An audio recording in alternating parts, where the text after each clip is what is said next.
Thank you everyone for joining us for this webinar about club level touring presented by Eric Price. My name is Laura Lawrence and I'm the Global Marketing Director at Harman. Just a few notes before we get started. Everyone on the call is muted to keep down the noise level, but you can enter your questions in through the chat box. We'll consolidate those and we'll answer them at the end. This webinar is being recorded and the link will be made available a few days after this live webinar. We do have a number of other webinars that are taking place over the next few months for audio, lighting, video, and control. And we'd like to encourage you to take a look at the different sessions in our Learning Sessions workshop series on pro.harman.com, as well as visiting Harman Professional University to see our many on-demand and certification courses that are available 24 hours a day, 7 days a week for free. And now I'd like to introduce you to Eric Price, the presenter for today's webinar. Eric is a touring concert lighting designer with more than 10 years experience. His current clients include Taking Back Sunday, Motion City Soundtrack, Bayside and Skinny Puppy. Eric's responsibilities include budgeting, designing, programming, and operating a variety of lighting packages. And now I'm going to pass the mic over to you, Eric. Hi, everybody. Thanks for joining us. Thank you, Laura. So as Laura said, I am a touring lighting designer. I work in a variety of venue sizes with my designs, predominantly in the 1,200 to 3,000 capacity venues, House of Blues, Fillmore's, venues of such. I am a Hog4 programmer, although in this talk we're not really going to get into console-specific programming. We're going to speak more generally about lighting design in those venue sizes. In my spare time, I play way too much pinball as well. So I'm going to go through a few examples of recent projects just to give you a visual representation of what I'm going to talk about. This is Taking Back Sunday from last year. It was a fully pre-rigged floor package deployed in a semi-trailer, flat-packed, and contained a custom set piece you see there with a panther head on a custom cart with an air piston to raise it. None of these are going to have any air rigging. Important to remember, we're going to stick to floor package lighting under the assumption that we are not allowed to rig anything beyond the backdrop in any of these venues. This is Thrice from a few years ago. Again, floor package. Daily build, 12-inch box truss, quantums on top, as you can see, a couple other lights thrown through there. Daily build, not pre-rigged. Andrew McMahon from a few years ago, more of a theatrical show, not able to be pre-rigged, very modular set in a variety of venues.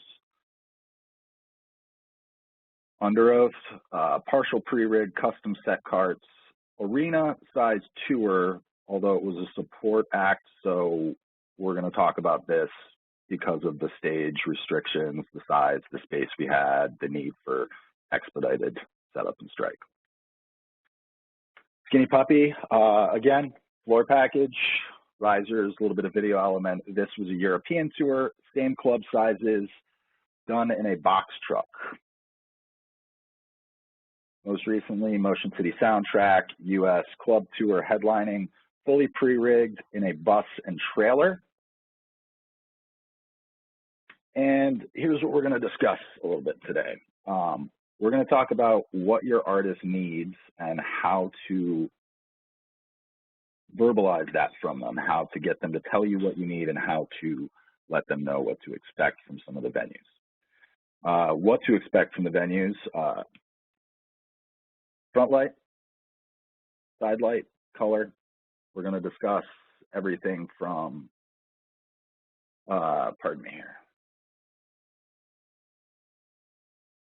We're going to discuss everything from what the venue is going to have available to you and what to expect as a general idea across the venues. Space and distance, we're going to talk about stage sizes, trim heights, cabling, pre-rig versus daily build, just kind of dabbled on that. We're going to talk about the pros and cons of both.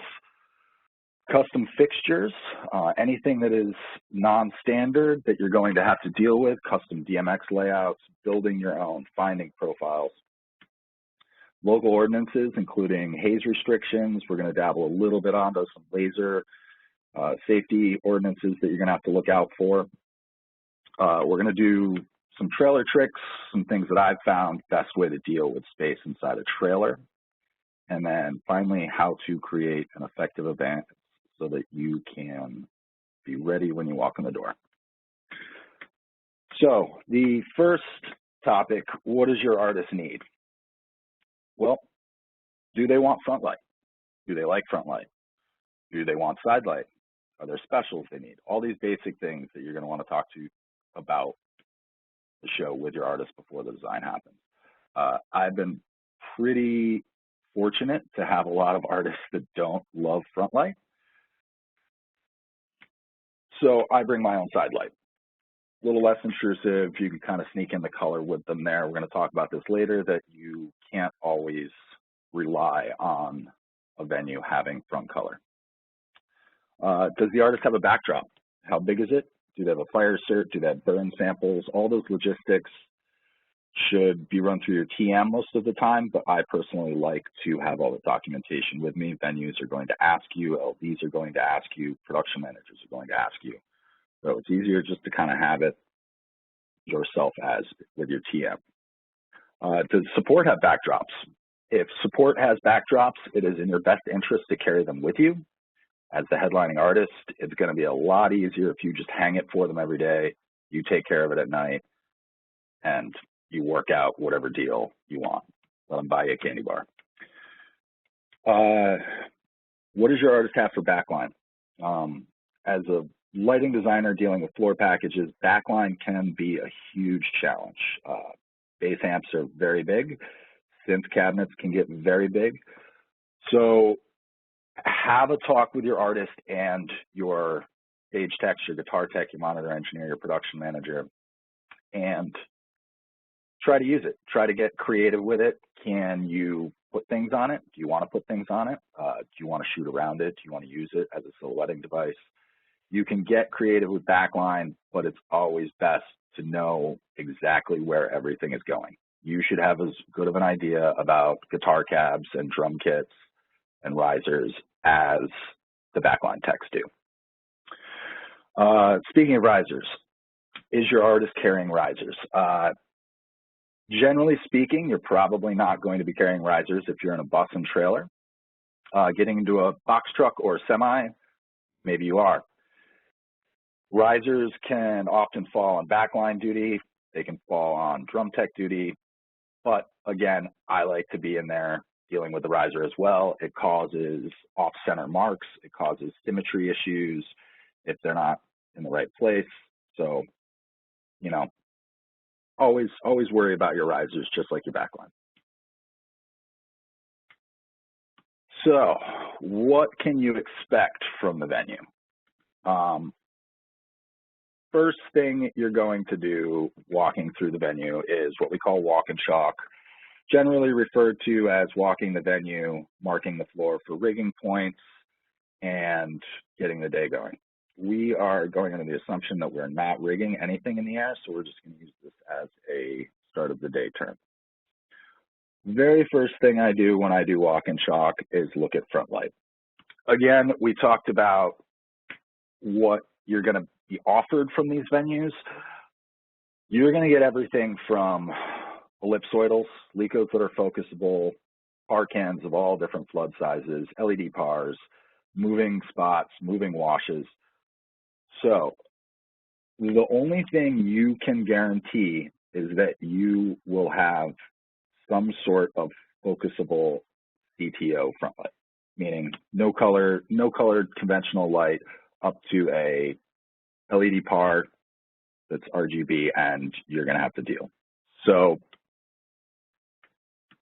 in my experience, it's always safest if you want continuity show to show to plan on no color front light, or single color if you want to gel it or park it in a CTB because that's what you need, But You can't ever plan on having a full complement of front color in any of these venue sizes. You will have it some days, you will not have it other days. Continuing through walk and chalk, front light, how is the focus done? First thing you want to look at when you're looking at front light, how is the focus done? Is it a catwalk? Does someone have to ride the truss up? Is it ladders? Is it a genie? Where's the genie? How long does it take for the genie to get into the venue? All of these things are going to expedite your day, make your life a little bit easier and less stressful. Looking around the house rig during walk and chalk, how's the health of the lights? Just because there are 12 moving spots up there doesn't mean they all work properly. Find this out at the beginning of the day from the house LD. You can start making mental adjustments on how your show is going to be patched and programmed. Are the lights gelled properly? If it's a full complement of par or conventional lighting, hopefully you've advanced what colors you want. Are the colors what they need to be? Anything overstage, you're going to want to handle immediately, possibly before load-in even happens, because the rig will potentially have to be brought down or someone climb to fix it, and you don't want load-in happening all over the stage when this is going on if you don't need it to. Any haze restrictions in the house? I always ask right away, do we have a haze curfew? Do we have an ordinance? Fire alarms have to be shut off. What time are they? Hopefully, again, this is all in your advance. You've looked it over. It's been communicated, but always ask the person on the front line about it beginning of the day. If you find out all of a sudden you don't have haze for the first 3 hours, you can certainly change up your daily routine to accommodate it and work more efficiently. Backdrop hang. Again, before anything happens on stage, build happens, it's always best to get the backdrop up and going, out of the way. That way you can maximize all of your stage space. You don't want to be waiting on truss towers to be built because the backdrops have to be hung due to space constraints. Lastly, when looking over the house rig, are there any off-market, custom-made fixtures? Again, you're going to want to know these things well in advance in your day, as soon as possible, or further days in advance, just to mentally prepare yourself for your routine.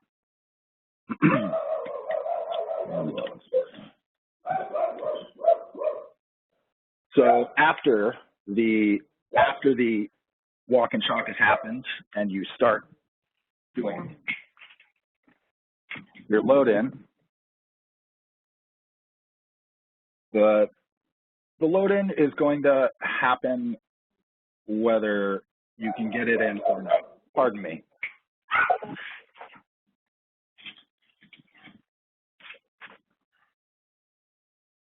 Sorry about that, folks. The load-in is going to happen whether you have space for it or not. One way or another, we have to get our gear into the venues. Generally speaking, anything you have coming into the venue should be able to fit inside a standard door frame. That is not always the case, though. You will find a few inches here and there knocked off a door frame to make your life a little bit harder. Always have a second plan, always have a way to disassemble, carry upstairs, around buildings.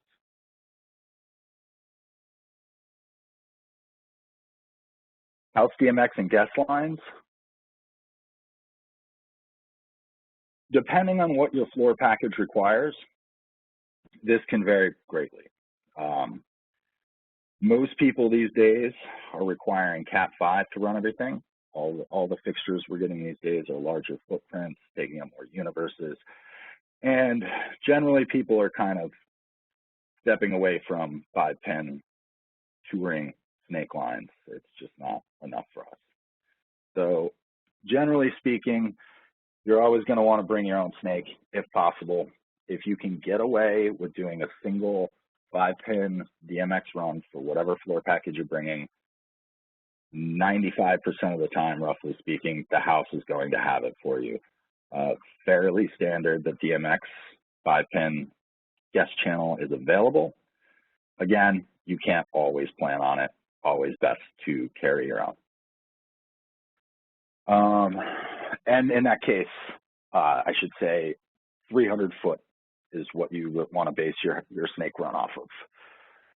I have not personally found a venue in the House of Blues, Fillmore, 1,200 to 3,000 capacity area that will not work with a 300 foot snake line. Park ends. So one of the bigger challenges within this style venue is that the lighting rigs are going to vary greatly on when they were installed, how they were maintained, and even the design choices between them. You're going to have venues that are Parcan rigs. That being said, you'll have Parcan only rigs that will have no moving automated lights whatsoever, strictly conventional, strictly dimmers. And then you'll have days that have a mix of a little bit of everything. And we'll get into that in just a few minutes. Intensities. Getting into a little bit of programming theory. I know I mentioned we're not going to talk so much about programming theory, but I want to talk about intensities for a minute because a lot of people, I wouldn't say avoid them, but don't put as much focus and importance on them as you should. Just as I said a minute ago, a lot of these venues are going to have different aged lighting rigs. For example, you will go into a venue and see brand new Martin axioms, such as you'll go into a venue and see Mac 250, same capacity size, same tour, not competing, but the same venue in one city to the other. So using your intensities wisely is going to just make your show a lot better in these venues. You're going to have a lot of different throw distances. You're going to have a lot of different types of fixtures. So, starting with your intensity palettes is just going to make it a much cleaner looking show.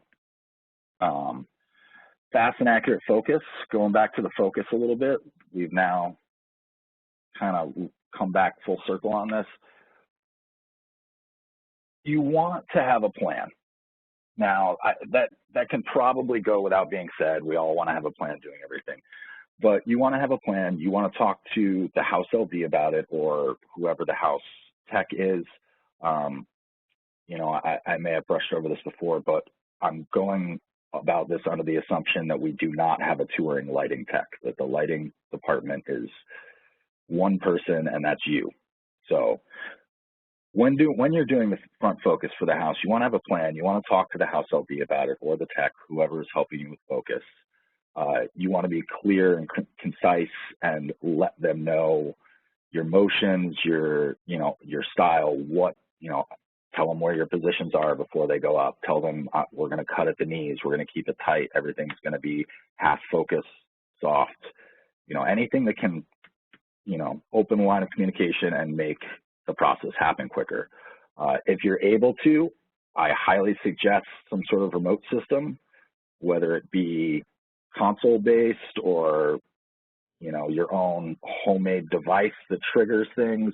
Any way you can take another person out of the situation will help.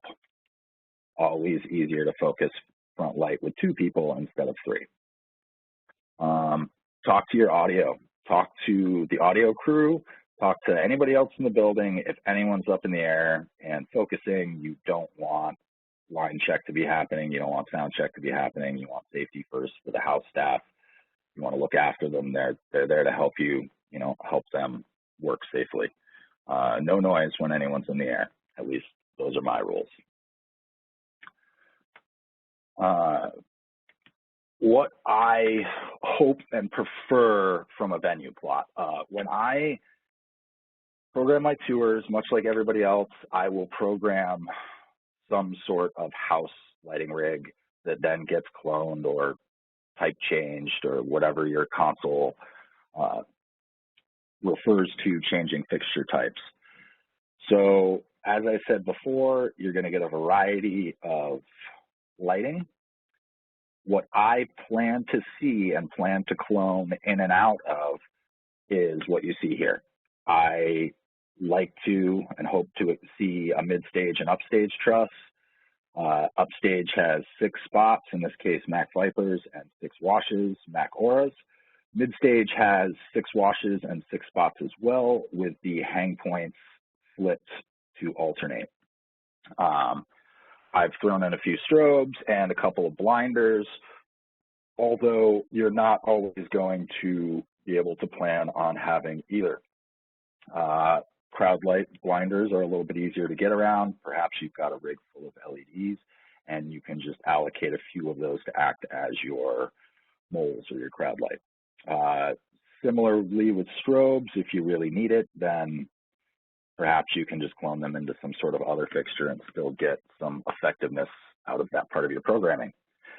Front wash, I generally use Mac Auras or Vipers. Doesn't really matter for me. As I said, I generally work with just a CTO front light. No color, I get all my color from the side, so I put them in there just to have pan and tilt and beam focus for an automated light.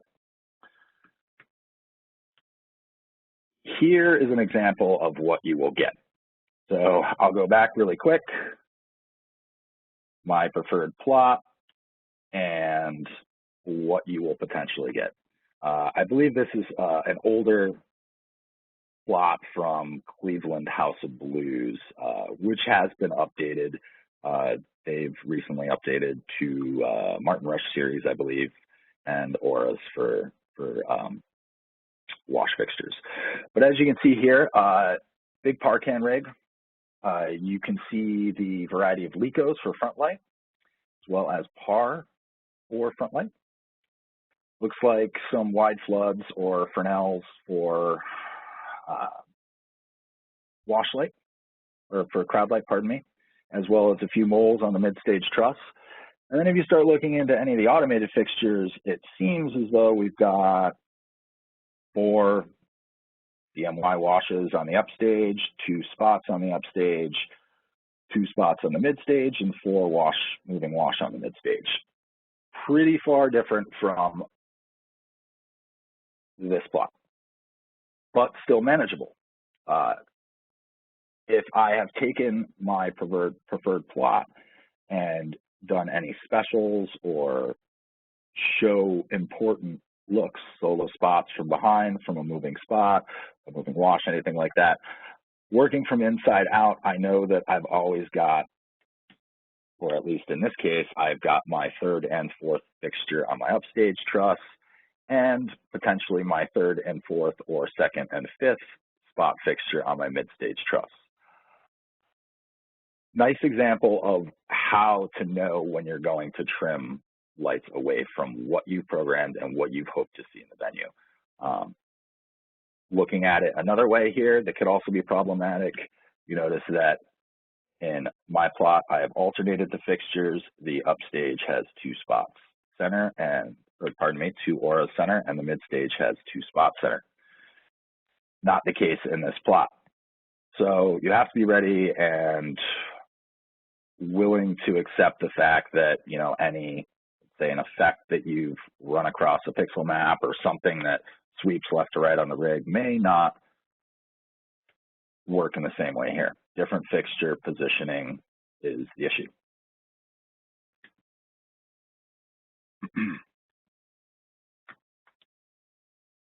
Spacing and distancing. Stage size is going to vary greatly. You will see in venues of this size anything from 20-foot wide to 48, 50, 54-foot wide. You are definitely going to see a drastic change day to day in stage space. Generally speaking, you're going to get a 24 foot wide by 20 foot deep, maybe 32 foot wide by 20 foot deep stage. It really just depends on the booking. Depth is a little bit harder to judge, even though, you know, it won't vary as greatly as width, in my opinion. But then again, the depth is going to be a lot more specific to your artist's needs. I tend to find a lot of artists are much more particular about the depth of the backline and the drum risers than they are the width of everyone being spread out or bunched together. Along with space and distance on stages, starting from the core of the system, how much feeder do you need? Generally speaking, if you are able to park your distro in an upstage corner, left or right, you will be able to advance most of these venues with 25 foot of feeder. You will still need enough cable in your looms and whatnot to get across stage. I generally find that 50 feet from the upstage right distro will get you to the downstage left corner of the stage. So 25 foot on feeder, if you can live it in the corner, and 50 foot on your farthest loom, generally is a good starting point. Carrying excessive feeder obviously can carry a lot of weight that we don't want to deal with. I've spent many years touring with 50 foot of feeder just to be safe. And frankly, if you run into that one venue that is 35 foot away from stage, I'm sure you can find yourself 10 foot of feeder to make the jump if the venue cannot. Always advance, always have it labeled, always let them know what you have, and work from there, hopefully a few days before the show. If your distro lives upstage center, I would definitely recommend 50 foot or more of feeder. Hopefully your distro doesn't have to live upstage center. That can be a problem as well as an eyesore, but sometimes it has to happen. Trim height and clearance. Probably the hardest thing to judge your floor package to a venue and design your floor package to a venue. House trim height, house lighting rigs are going to be drastically different day to day.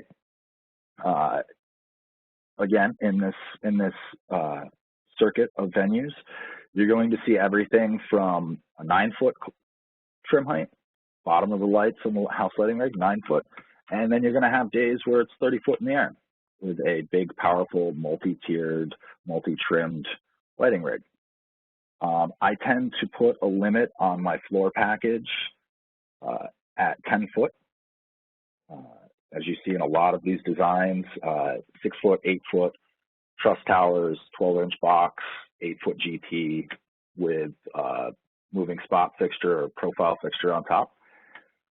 Now, 8 foot truss with a Mac Quantum on top will get you about 10 foot, 8 inches. So I just said 10 feet is generally my limit. I do 10 feet and then I plan accordingly with cable and mounting devices and cases and whatnot to be able to remove the top fixture, get the truss in place or pipe, and still work within that 9 foot, 10 foot clearance. I like to have I kind of have a saying that may be taken slightly wrong, but I take the biggest venue and the smallest venue on my tour as far as stage and rig size, and I forget about them.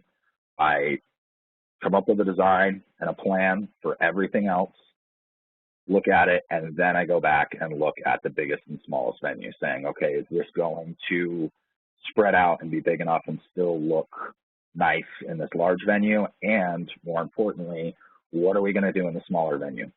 What happens when we only have 12 feet of depth? What happens when my side light is directly where the band on and off walk is?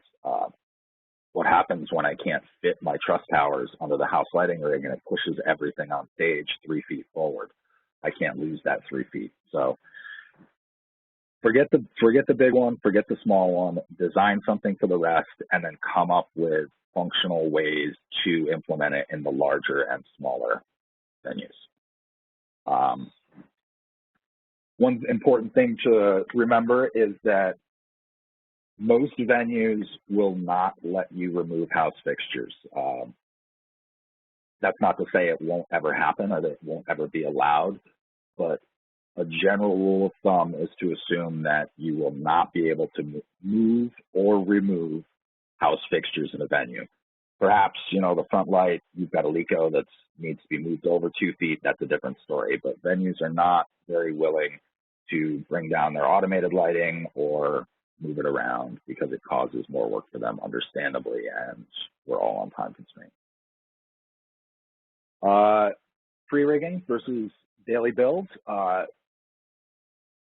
Always a really interesting choice and generally is based on space and budget.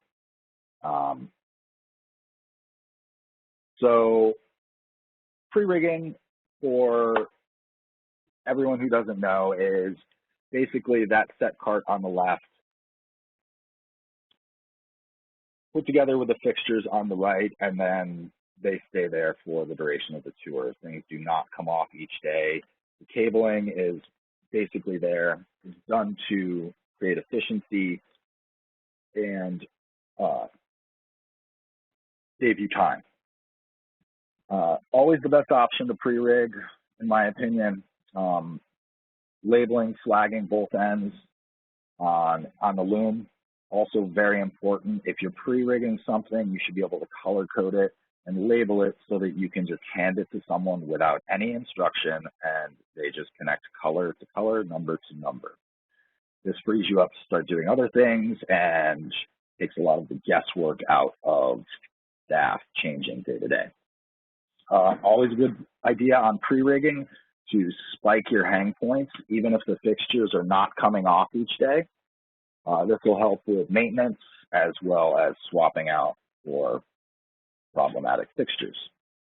Another good pre-rigging trick is to, whenever possible, address the fixtures to the same address number on separate universes. It might sound simple and basic, and a lot of people already know this, but if I have 4 of these set carts and a Mac Quantum on the top of each, and I'm running a universe out to each cart, it's going to be in my best interest to address the same fixture on each cart the same, as well as your spares, for faster changing and more compatibility with each other. Compatibility meaning swapping fixtures, moving them around, pull one off, put it on another, all things just to save time.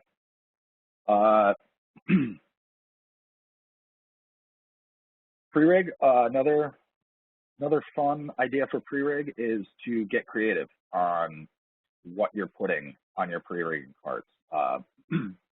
Somewhat similar to this example here, I've recently used a custom cart for Taking Back Sunday that we actually strapped the guitar amps into the bottom of the cart.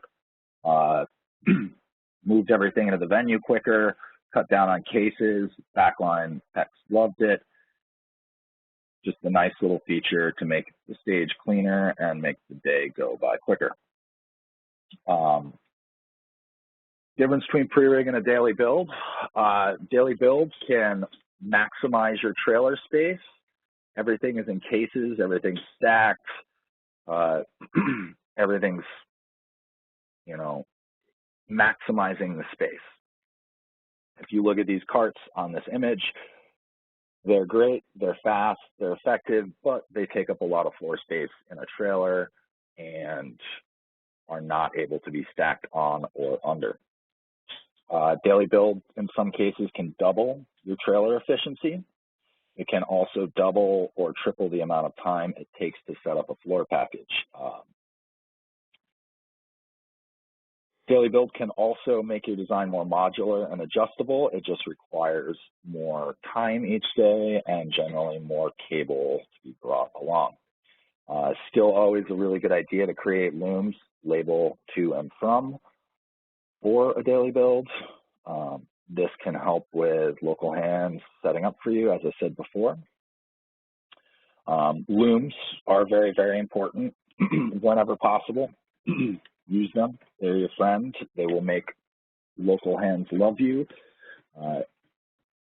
Another way to look at it is if you have a daily build with cable galore coming out of cases unlabeled, you're going to get a lot of questions. You're going to have a lot of questions from people who don't understand what you're trying to achieve.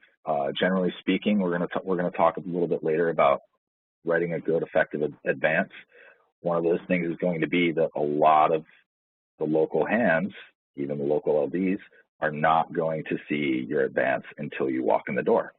They won't see a plot unless you hand it to them a lot of times. It's just how the line of communication goes. The production manager of the venue will, and they'll look out for some red flags of size and load in and logistics, but the person actually there helping you set up your lighting rig hasn't seen anything until you walk in the door.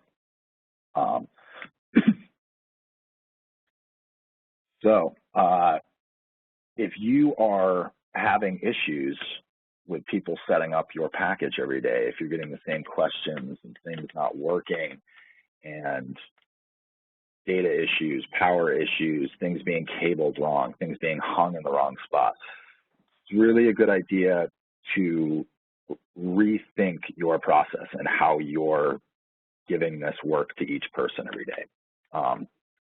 Our goal as lighting designers in this position and this scenario is to make our lives as self-contained as possible. I walk into a venue and I do my best to require nothing of the venue staff. If anything, I hand them a case of cable with colors and numbers and I say, connect them to their mates, their colors and numbers, and I can walk away and start setting up front of house and everything gets set up. If you're having power issues, data issues, hang issues, it's probably not the local hand's fault. You're probably putting them into a position to not perform properly. So rethink your routine, rethink your color coding, your labeling, your looms, things like that, and really try to just make it as easy of a day as possible for everyone. Custom fixtures can be a troublesome speed bump, especially as I was just saying, the people on the front lines are not going to see your advance, and perhaps the person who is reading your advance doesn't really know what a custom fixture is. They don't need to. They're a production manager. They don't understand, you know, this finer point of lighting, which is totally fine and expected. But right along with my walk and chalk, I immediately look for custom fixtures. Just because they were not on the advance from the venue doesn't mean that they haven't shown up overnight because something broke. Probably one of the biggest things that can really hinder your day and put a emergency brake on your afternoon is when the house moving spots are custom made and now you have to build a profile for them. Hopefully, if they show up, you're going to get a DMX layout. Here's an example of one below that is a little spotty. This is kind of just given from sorry about that, folks. This is kind of just given from a venue and an example of some of the information you'll get, but also perhaps not all the information. I tend to suggest to have your FTP site or your resource site ready, whether that be, you know, a bookmark, a thumb drive, however it is available for you. I know it's a pretty different variety of ways depending on your console choice. So just have some sort of resource ready If you're going into these venues, then someone else has probably been in there, one of your colleagues, and might be able to help you out. I've definitely been lucky enough to have fellow LDs send me custom profiles and make my day a little easier. They see you're going in somewhere and say, hey, heads up, tomorrow you got this. So know how to use your fixture builder. Even in the most dire of times, you won't have any information, such as on this screen. You'll have a vague idea of what the fixture will do. So be ready with your fixture builder, know it, practice it beforehand. It can be a really daunting thing for a lot of console operators, and it will just make you a better LD overall. It'll help you understand DMX language. It'll help you understand your console language, and just make your life a lot easier. Again, these are all things that we're trying to lower the stress, make the day quicker, make your time more effective, and get you programming your show and through all the speed bumps. I suggest getting comfortable with your fixture builder before the tour starts. Very important. Be prepared to figure it out on your own. Just as I just said, not every venue staff has the same LD every day.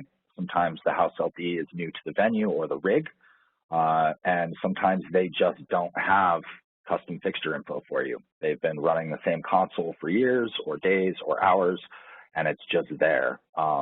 You can't necessarily fault them for it.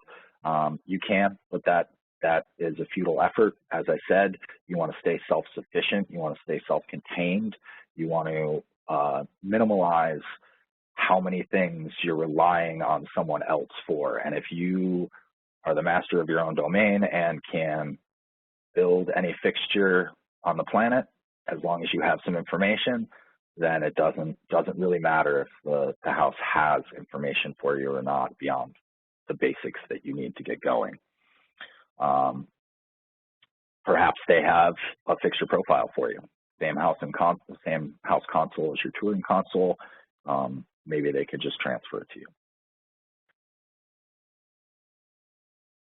Let's see here. Local ordinances. Kind of getting down towards the end here, if everybody just bears with me a little bit. Haze restrictions. You are definitely going to run into some haze restrictions. Anything from scheduled haze time, meaning someone has to turn off the fire alarm or the fire marshal has to come in and supervise. You'll also run into houses that require you to use their own haze.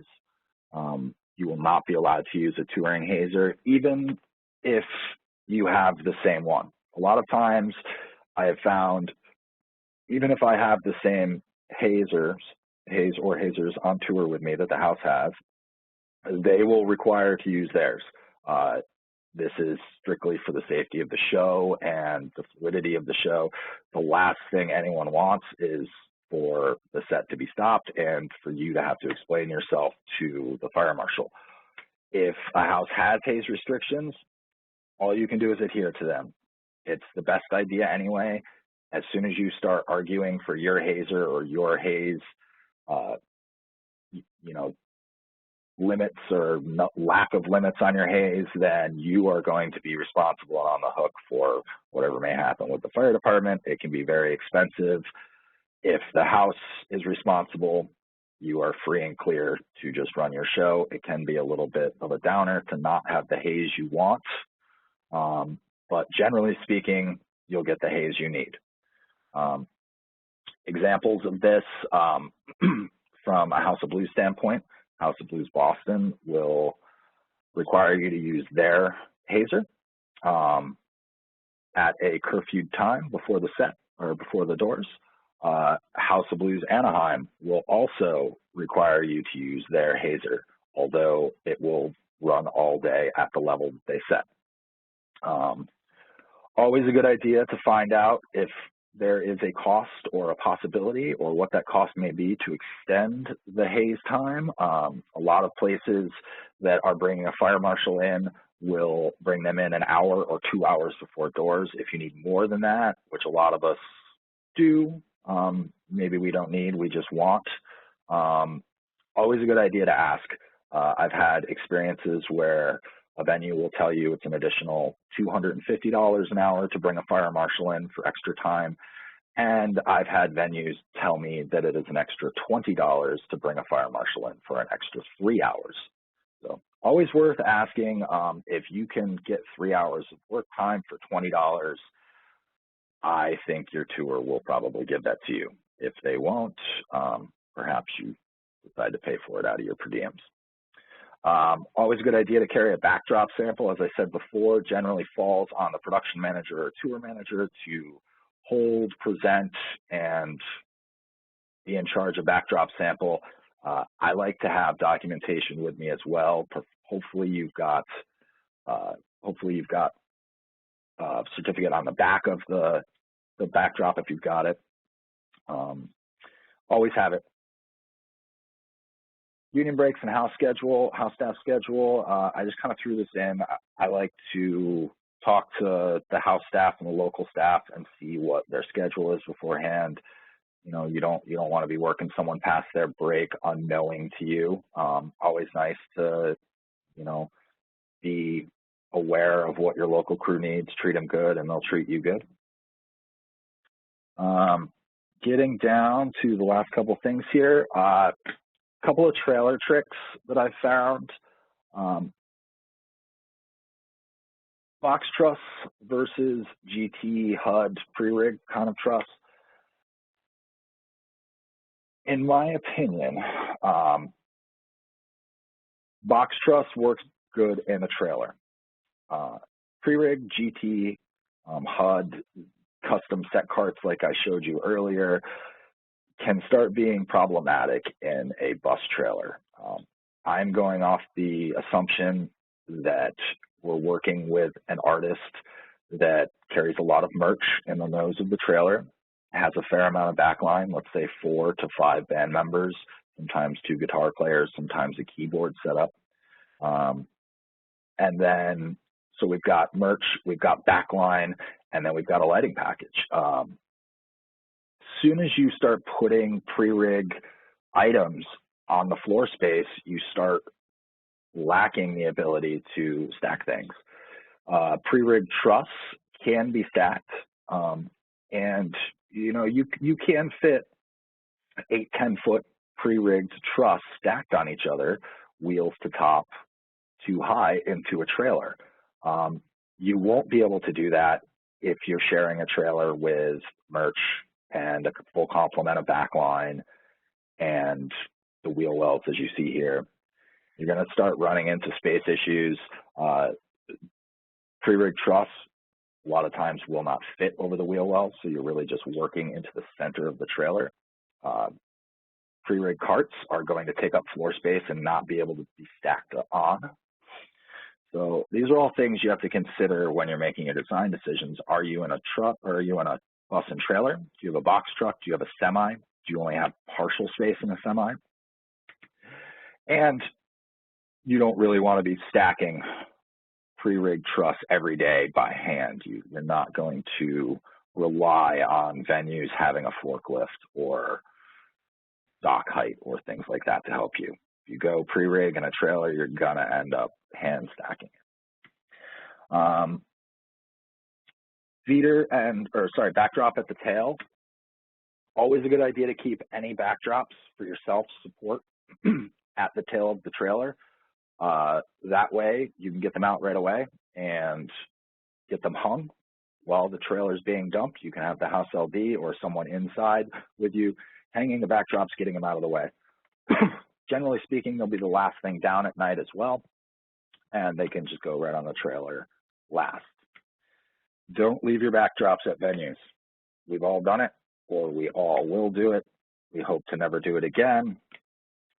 Remember to check for your backdrops. Feeder, snake, and socket packs in different cases.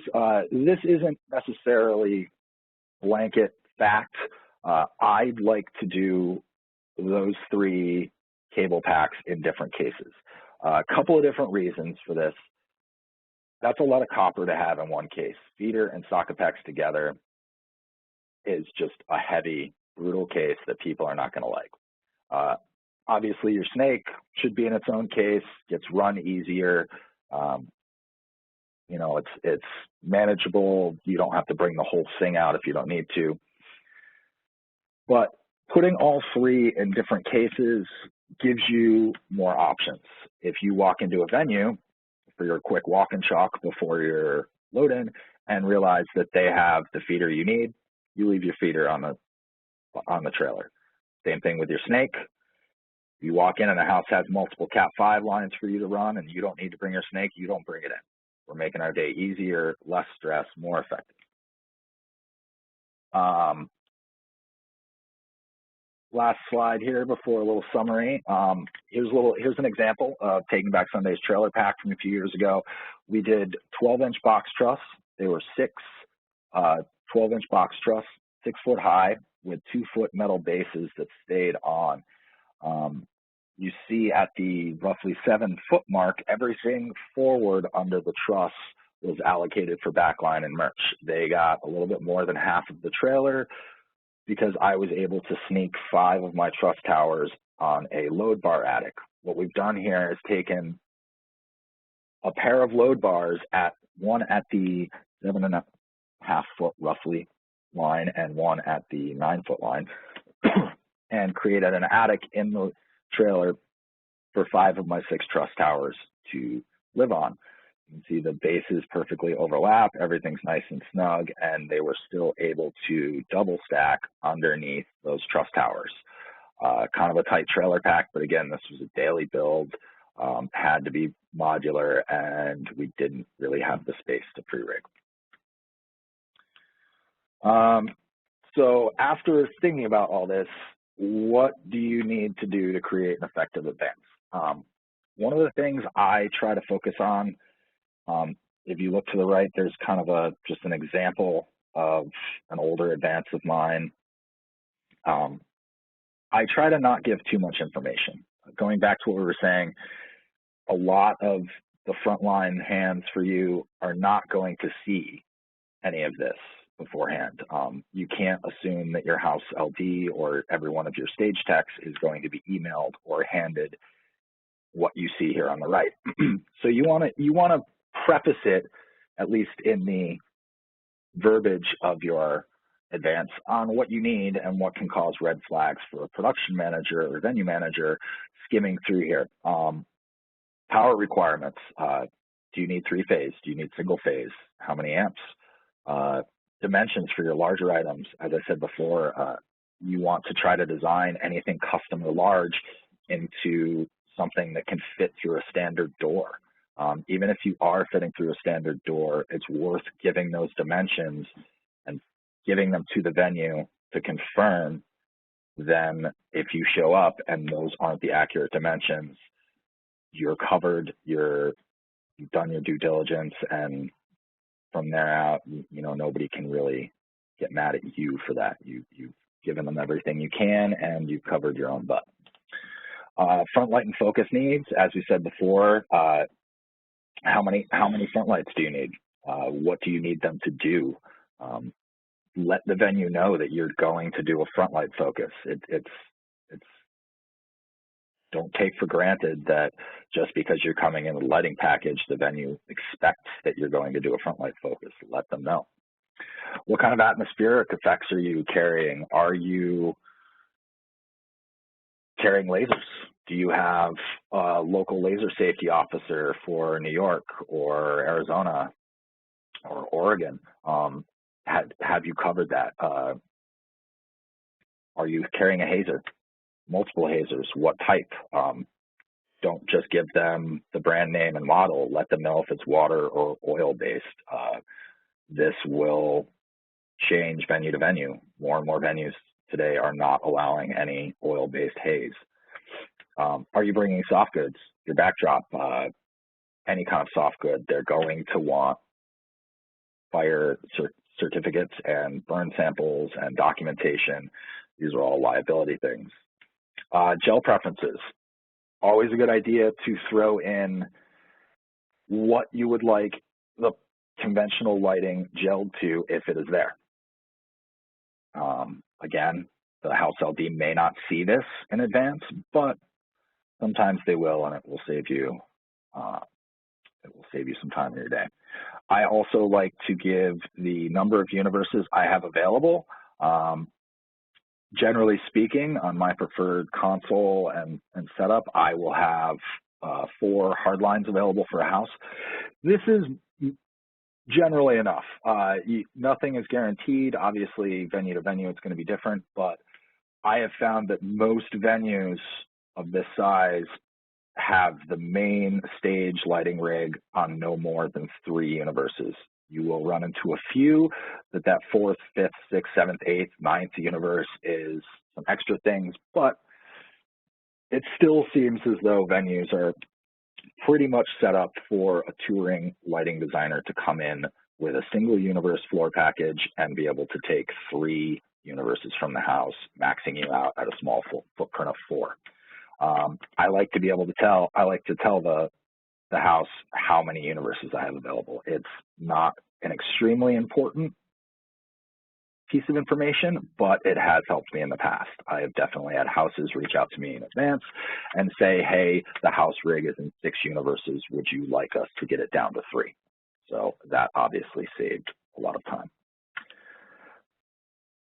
That's pretty much all I've got, everybody. I hope you guys kind of enjoyed it. And makes your lives a little bit easier. Everything will be coming up now. Okay, we do have some questions. What are the power requirements and how do you distribute cabling for the rig? What are the power requirements and how to distribute cable to the rig? The rig. Well, it's going to depend on what kind of, it's going to depend on a few things. It's going to depend on what your rig has. You want to do your power calculations and distribution accordingly to what your design is. And it's going to come down to your distro limitations.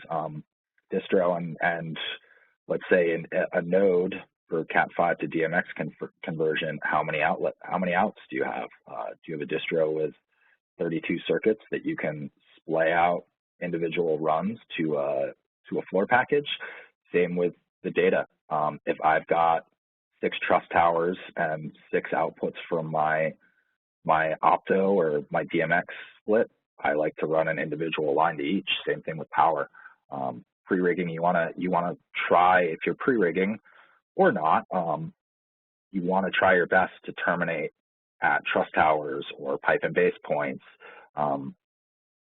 Pass-throughs and adding cable from one tower to another can be problematic, cause more work, and just messy up the stage. Okay, this next question is a multi-parter. When you come into a big-ish venue and there are a lot of par cans, do you refocus to fit your show? If the house LD doesn't want you to refocus, what are your go-tos? And do you replace the band to fit the house light? That's a tough question. I will always prefer to do a par can focus. You're right in the fact that sometimes you can't do a full focus. Either the house LD is not able to, perhaps it's a house rule. If I come to a house that is predominantly par cans with a minimal to no amount of automated lighting that I'm not able to refocus the par cans, then yes, I would reposition my artists to the best of my ability, staying within what they need. A lot of artists aren't going to let you move them around on stage drastically. As I said before, they're going to want that drum riser 12 foot from the downstage edge, just because that's what they're comfortable with. But yes, I would do what I could to move the band to complement the house lighting rig. There's 2 different trains of thought, and I've had this conversation with a few people recently, and neither is wrong. A lot of times people will kind of design the floor package, and then whatever's in the house is whatever's in the house. They try to isolate all of their needs to the floor package so that they're not relying on anything from the house lighting rig, which is a smart way to go. I personally try to rely on the house rig for things to kind of make the show more versatile and give you a more variety of style coming from above and below.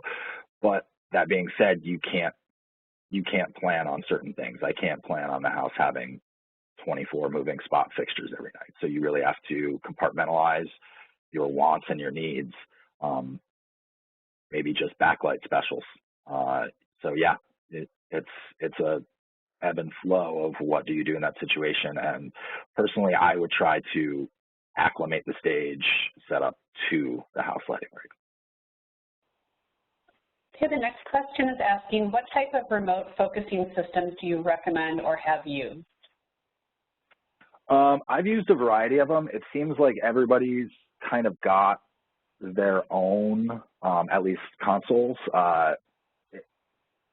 Thinking through my head, I think everybody now kind of has something that is offered directly through the console brand, and that's always the best bet, in my opinion, to stay within brand and just use what's native on the console. Personally, I use a DMX tester that I just send signal through a Bluetooth connection to run channels. I don't require a whole lot out of my Focus remote other than just bringing up conventional channels. So I just have an inline DMX tester that's being hit with Bluetooth from my phone. Okay, the next question comes in from a venue tech. He's asking, what are your preferred colors in the house rig, and what are common colors you see house par rigs? That's a good question too. My preferred colors will change artist to artist. If my artist doesn't have any opinion on it, I will generally ask for red, green, blue, cyan, magenta, and amber. And in that priority order as well, I'll have that in my advance. I prefer equally balanced RGB, cyan, magenta, amber. What I see a lot of times going into venues is generally a red, green, blue complement on the pars, and then the secondary colors being a yellow, a lavender, maybe a Congo. Always a lot of open white as well, which I don't necessarily use from my par rigs. ACLs and moles, of course, come into play in their own factors, but from the actual 64K par rig, I see a lot of RGB, yellow, lavender, UV. All right, the next question is asking, how can we avoid having dense clouds of haze hanging in the middle? Meaning hanging on the stage or getting even haze, assuming it means how do we get haze evenly distributed through the venue. Airflow. I tend to use the snail fans, the directional, just, home improvement fans. Anytime you can, 2 hazers, left and right, independently addressed so that you have control over them. I also suggest, if possible, running your haze for the duration of the show. Even if support is being run off of just house lighting, I like to offer up my haze if it's financially viable and everyone's fine with it. I like to be able to offer up my haze for the support band so that I can see what the house is doing. I can build a base of atmosphere during the support bands, whether you put it on a timed cue list or just give the operating LT control of haze on your console. But airflow is a problem for sure, especially when considering drummers. A lot of drummers like to have fans on them, and they like them in a very specific location, a lot like where the riser's got to be or where the guitar amp has to be. Artists will want their comforts of the stage in very specific spots. So if you've got a drummer that always wants a fan at full blast on the upstage right corner of his riser, you're going to be pulling all that haze right through that fan, and maybe he likes it, or he or she likes it or doesn't like it, or maybe it's just causing a haze issue, clumping on stage and building up in the wrong spot. I like to have a lot of fans. Have a lot of fans at your ready. I also find that when you're playing with hazers that have a fan setting on the control as well as an output, don't always run the output fan at 100%. If you've got a fan next to your hazer and you also have fan control in the hazer, play with your settings. Maybe your hazer puts out drastically different type of atmosphere when you're running the output at 60% and the fan at 10%. Then look at it the other way. Run your output at 10% and your fan at 60%, and then bring your intensity up to 60%. I think a lot of people take for granted that the fan on a hazer, they think it's actually directional and giving you, push across the stage, when I kind of feel like it's differently. It's more about breakup of the haze.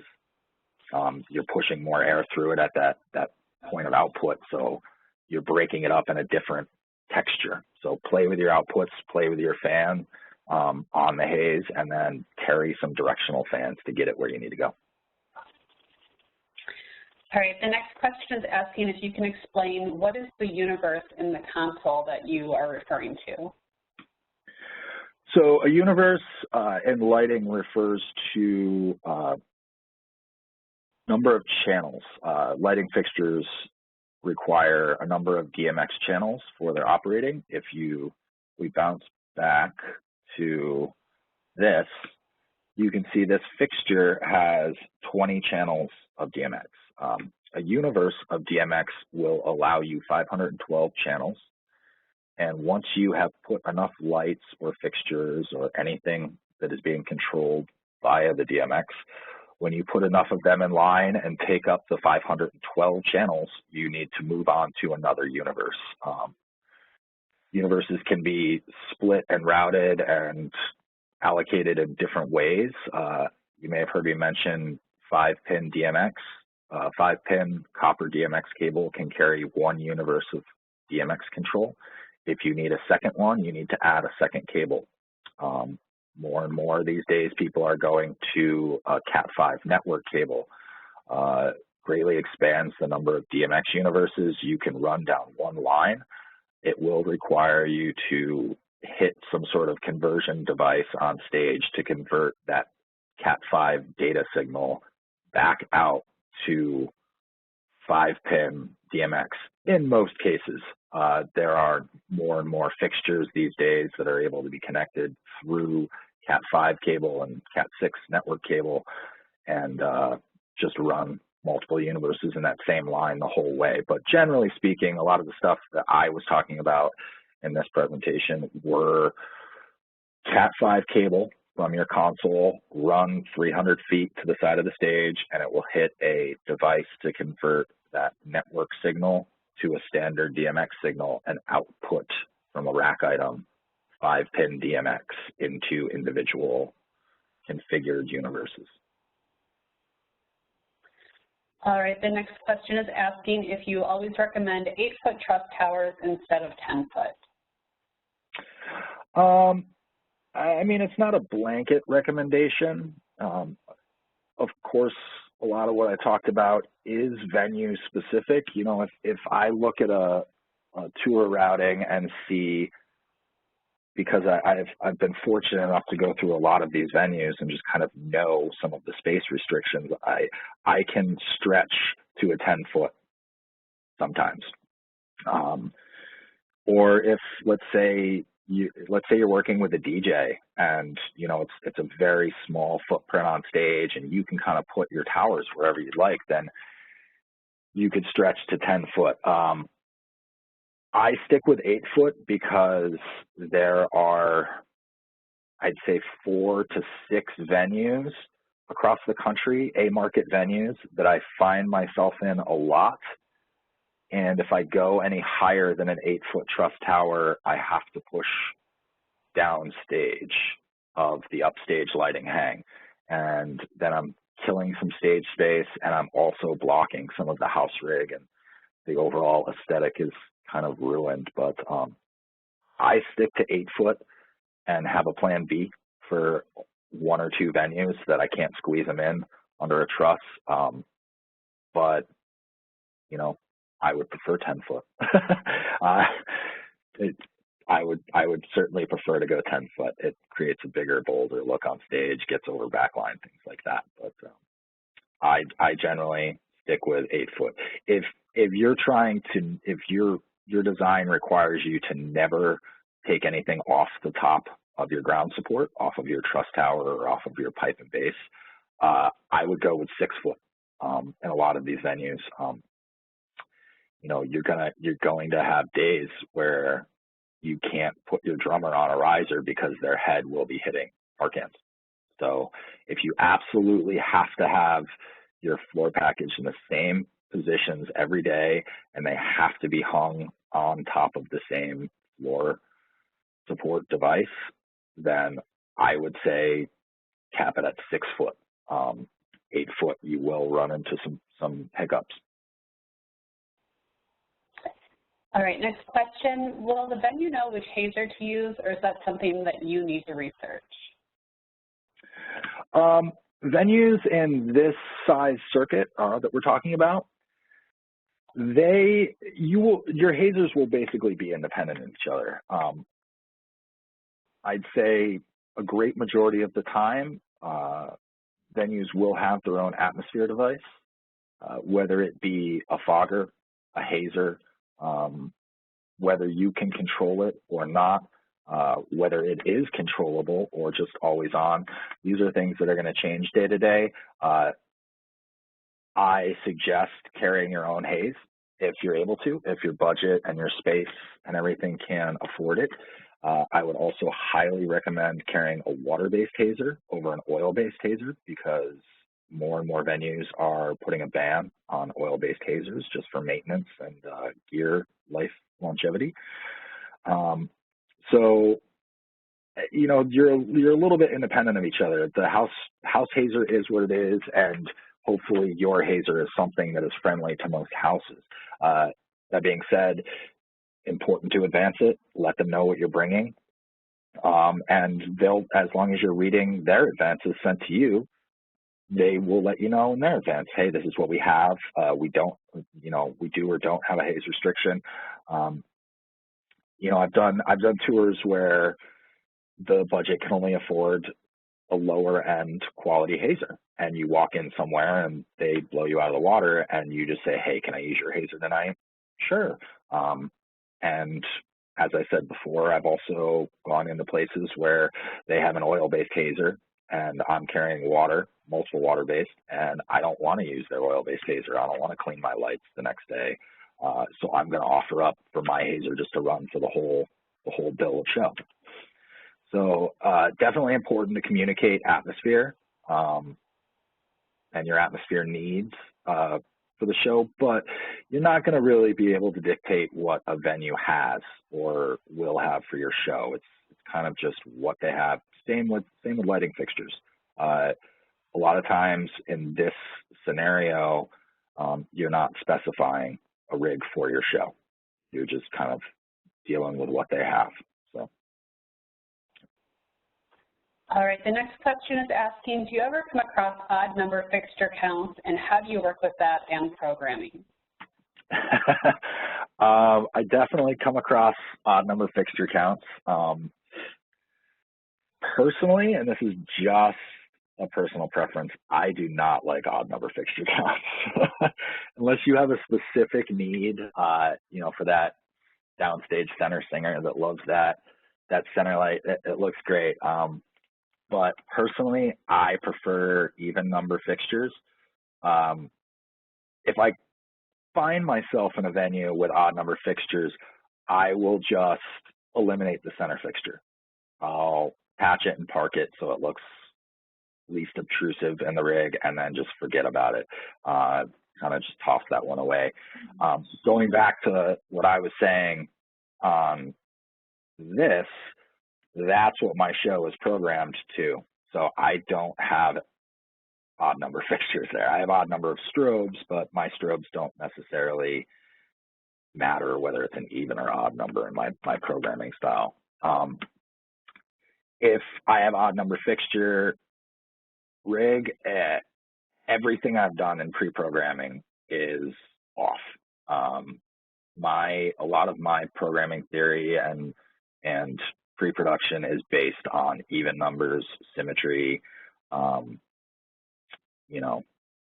fixture placement, things like that. So I generally toss that odd number out.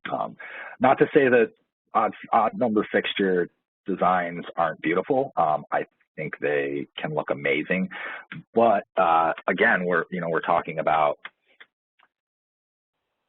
what makes your life easier and what's the common denominator between all these fixtures or all these venues.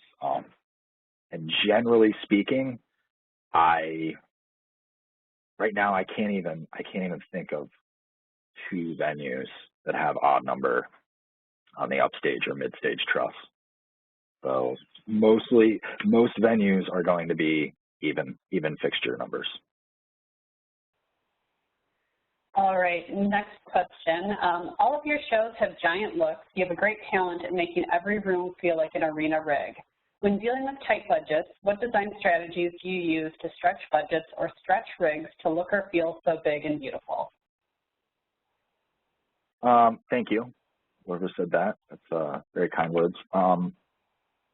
I try to,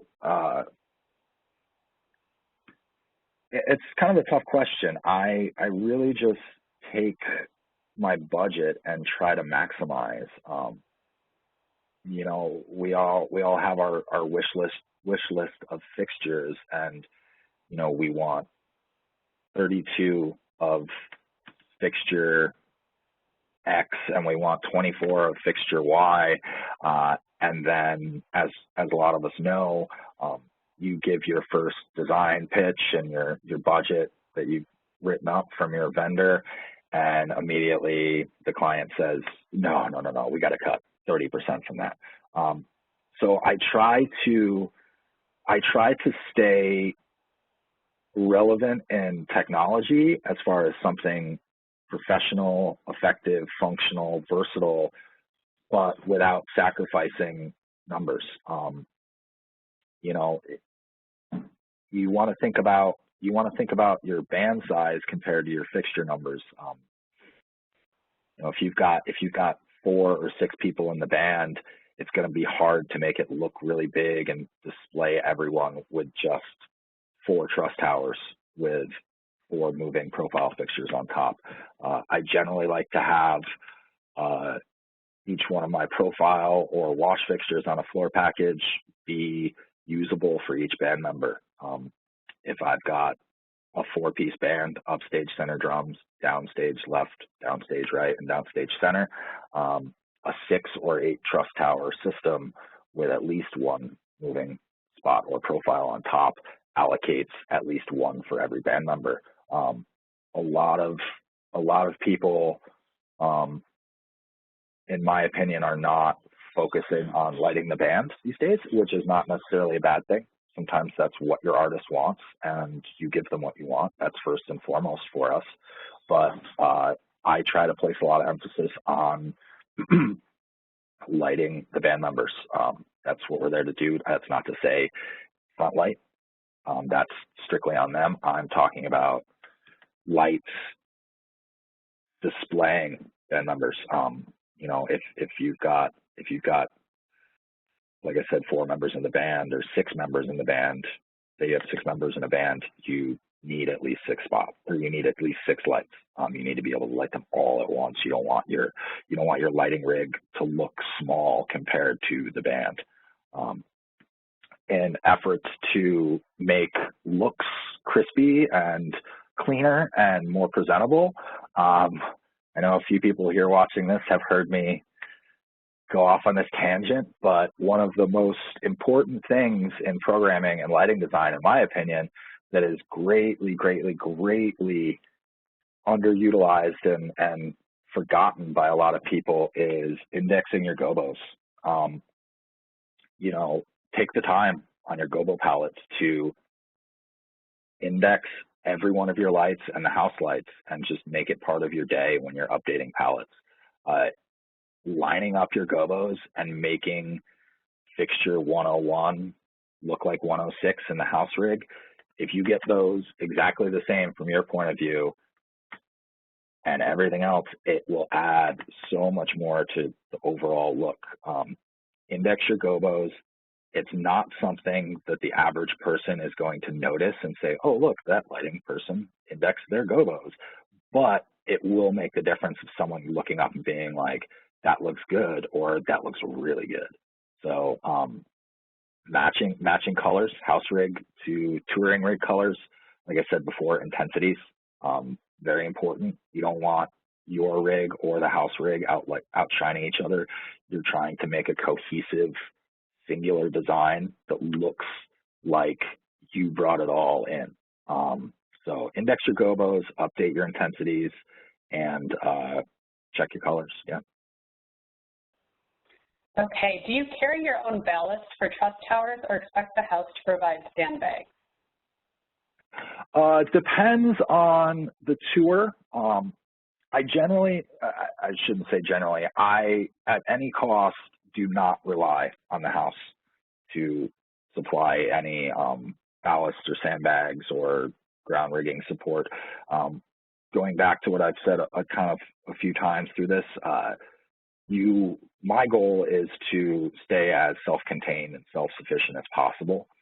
I don't want to rely on the venue having sandbags, because what happens when they don't? I have found 12-inch box truss. Generally, you're going to be carrying some sand, which makes the daily build harder. You've got more work and you've got more weight.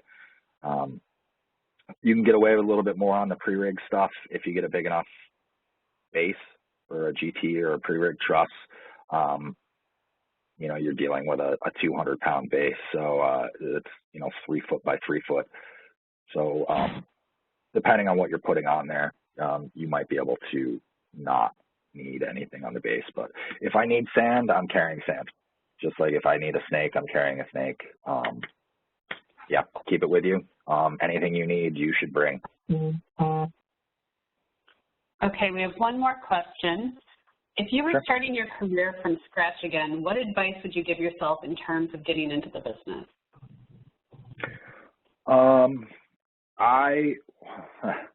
Tough question too. I would learn every console from the get-go. I can operate and program pretty much any type of console. As I said, I'm generally a hog 4 programmer. I can program and operate all the big boys, everyone out there, but just with different speed. And I think, kind of like a lot of things in life, the earlier you learn them, the more susceptible you are to learning quick, in an expedited manner.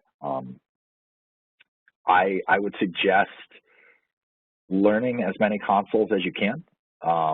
And by learning, I mean playing around with them, running shows, read the manual. I may sound a little crazy, but I really enjoy reading console manuals. When I'm bored, I will just sit down and open to a random page and a console manual and just start reading it.